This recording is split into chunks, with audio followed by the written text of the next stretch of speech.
अस्सलाम वालेकुम व्यूवर्स, कैसे हैं आप सब। उम्मीद करता हूँ सब बाखैर आफियत होंगे। अल्लाह शाद व आबाद रखे।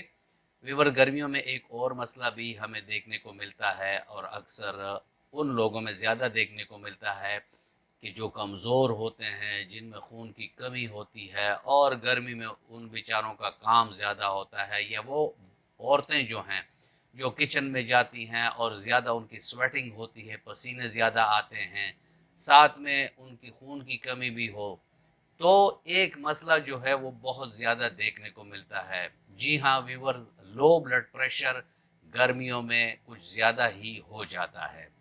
इस पर आज बात करेंगे कि लो ब्लड प्रेशर क्या होता है, इसके अलामात क्या हैं, इसकी वजूहात क्या हैं, होम्योपैथिक में इसकी पॉसिबल जो ट्रीटमेंट है वो क्या है, और साथ में मैं आपको फूड टिप भी इसके बारे में बताऊंगा कि अगर घर में आपके पास कोई भी चीज़ नहीं है, दवाई नहीं है कि आप अपने ब्लड प्रेशर को नॉर्मल लेवल पर ला सकें, तो उसके लिए मैं आपको एक फूड टिप भी बताऊंगा कि मतलब उसको भी आप इस्तेमाल कर सकते हैं।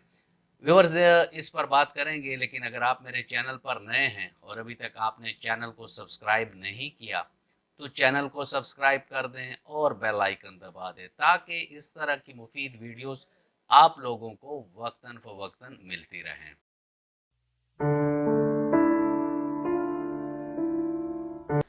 व्यूअर्स, ब्लड प्रेशर वो प्रेशर होता है कि जो खून हमारे रगों की दीवारों पर एग्जर्ट करता है, यानी डालता है, इसे ब्लड प्रेशर कहते हैं। अगर ये दबाव ज़्यादा डालेगा तो उसे हम हाई ब्लड प्रेशर कहेंगे, यानी सिस्टोल और डायस्टोल ज़्यादा आएंगे। और अगर ये प्रेशर कम होता है तो हमारा ब्लड प्रेशर लो होता है। व्यूअर्स, नॉर्मल लेवल 120/80 है। अगर इससे ये बढ़ते हैं 140, 160, 180 पर जाता है, और सेम डायस्टोल जो है वो 80 से बढ़ जाता है, 90 पर जाता है, 100 पर जाता है, तो इसे हम हाइपरटेंशन कहते हैं, जिस पर ऑलरेडी मेरी एक वीडियो है, लिंक आपको आखिर में एंड स्क्रीन पर मैं दे दूंगा। और अगर 120 से सिस्टोल जो ब्लड प्रेशर है वो 90 या 90 से नीचे आ जाए, और डायस्टोल जो है, डायस्टोल 80 से नीचे आ जाए, 60 पर या 50 पर या 40 पर आ जाए, तो ऐसे में हम इसको कहते हैं कि ये लो ब्लड प्रेशर है। अब हम आम लोग हैं, मिसाल आम लोगों को ये कैसे मालूम हो कि मेरा ब्लड प्रेशर नीचे चला गया, जब तक वो बीपी ऑपरेटर से उसको देख ना लें।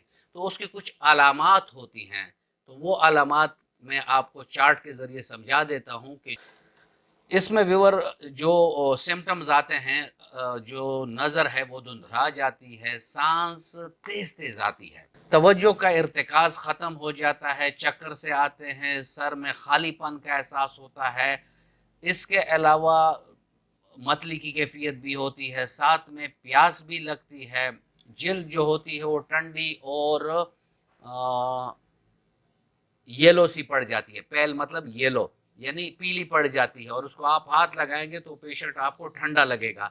दिल की रफ्तार तेज होती है लेकिन खफीफ होती है। खफीफ मतलब है ना कि बड़ा मुश्किल से मालूम होता है, नब्ज पर आप हाथ रखेंगे तो बहुत मुश्किल से मालूम होता है। इसके अलावा डिप्रेशन हो जाता है, यानी पेशेंट को बेचैनी सी लगती है, यानी उसको प्रेशर सा होता है दिमाग में कि मुझे क्या हो रहा है।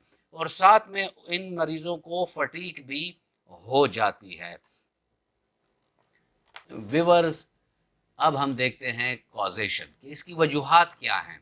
तो चलते हैं अपने सेकंड चार्ट की तरफ और वजूहात को देखते हैं कि वो कौन सी ऐसी वजूहात हैं कि जिसकी वजह से लो ब्लड प्रेशर हो जाता है। व्यूअर्स, इसमें अगर कोई दिल का मसला है, आर्टरी वॉल में कोई मसला है, तो उन लोगों का ब्लड प्रेशर भी लो हो जाता है। एंडोक्राइन डिसऑर्डर, यानी जो हमारा एंडोक्राइन सिस्टम है उसमें कोई मसला आ गया है, तो उसकी वजह से भी लो ब्लड प्रेशर हो जाता है। कोई सिवियर इन्फेक्शन है और हम बहुत अरसे से मेडिकेशन ले रहे हैं, तो उसकी वजह से भी लो ब्लड प्रेशर हो जाता है। एलर्जिक रिएक्शंस हैं, उसकी वजह से भी हो सकती है, स्किन एलर्जीज है या ईएनटी की एलर्जीज हैं या कोई और एलर्जीज हैं जो हमें हो गई हैं, तो उसकी वजह से भी ये मसला होता है। मेल न्यूट्रिशन या न्यूट्रिशनल डिफिशियंसी, यानी हमें वो जो सेहतमंद खुराक होती है, हेल्दी फूड जिसे हम कहते हैं, वो हमें नहीं मिलता, जिसकी वजह से हम माल न्यूट्रिशन के शिकार हो जाते हैं, हमें एनीमिया हो जाता है, हमारे जिस्म में इलेक्ट्रोलाइट का बैलेंस सही नहीं होता, तो जिसकी वजह से फिर लो ब्लड प्रेशर हो जाता है और न्यूरोलॉजिकल डिसऑर्डर्स में भी होता है।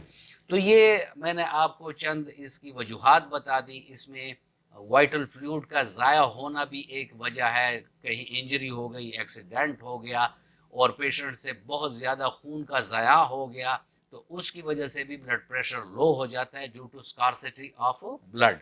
एनीमिया में तो होता है, उसमें जख्म तो नहीं होता, लेकिन पेशेंट में खून की कमी होती है, तो जिसकी वजह से लो ब्लड प्रेशर होता है। लेकिन अगर सेहतमंद इंसान है और कोई ट्रॉमा हो गया, एक्सीडेंट हो गया और उसकी एक्सेसिव ब्लीडिंग हो गई, यानी खून ज़्यादा बह गया है, तो उसकी वजह से उसे लो ब्लड प्रेशर डेवलप हो गया है या हो गया है, तो ये भी एक वजह है। साथ में गर्मियां हैं, बहुत धूप में बहुत ज़्यादा पसीनों का अखराज हो जाना, तो इससे भी पेशेंट को लो ब्लड प्रेशर हो जाता है।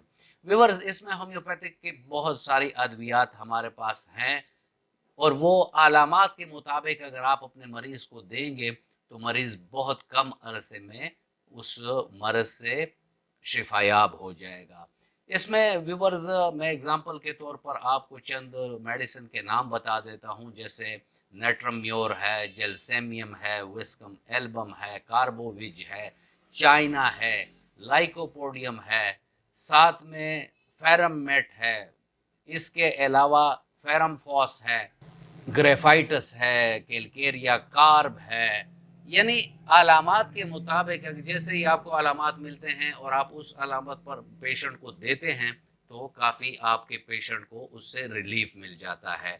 यानी होना ये चाहिए कि आप किसी कॉम्पिटेंट होम्योपैथिक डॉक्टर के पास जाएं और उसको अपना मसला बयान करें, ताकि वो अपने मुकम्मल अलामात ले सकें और आपको दवाई दे सकें। या मैं आपको एग्जांपल के तौर पर ये बता दूं कि अगर कोई आपके पास आया है, आपके घर का बंदा है और उसने ये बताया कि बहुत अरसे मैं धूप में रहा हूँ, जिसकी वजह से मुझे सर दर्द भी हो रहा है और पसीने भी मेरे जिस्म से बहुत एक्सेसिव निकल गए हैं और उसकी वजह से मुझे लो ब्लड प्रेशर हो गया है, तो ऐसे में होम्योपैथिक की दो रेमेडीज है, एक है ग्लोनाइन 30 और एक है नेट्रोम्योर 30। अगर दोनों आप अल्टरनेट दो दो कतरे उसके ज़ुबान पर आप डालेंगे हर 10 मिनट के बाद, तो 2-3 खुराक से ही उसका ब्लड प्रेशर अपने लेवल पर आ जाएगा। सेम जेलसेमियम 30 जो है, इसको भी आप इमरजेंसी के तौर पर भी इस्तेमाल कर सकते हैं। जेलसेमियम 30 और साथ में कार्बोविज 30, ये दो चीज़ें आप इमरजेंसी में भी यूज़ कर सकते हैं कि दो दो कतरे दोनों से आप हर 5 से 10 मिनट के बाद अगर आप रिपीट करते हैं, तो ब्लड प्रेशर अपने नॉर्मल लेवल्स पर आ जाता है। बाकी जैसे मैंने आपसे अर्ज़ किया कि लो ब्लड प्रेशर के लिए हमारी जो मेडिसिन्स हैं, अगर वो अलामात के मुताबिक दी जाएँ, तो सिंगल रेमेडी यानी एक ही दवाई उसके लिए काफ़ी हो जाती है।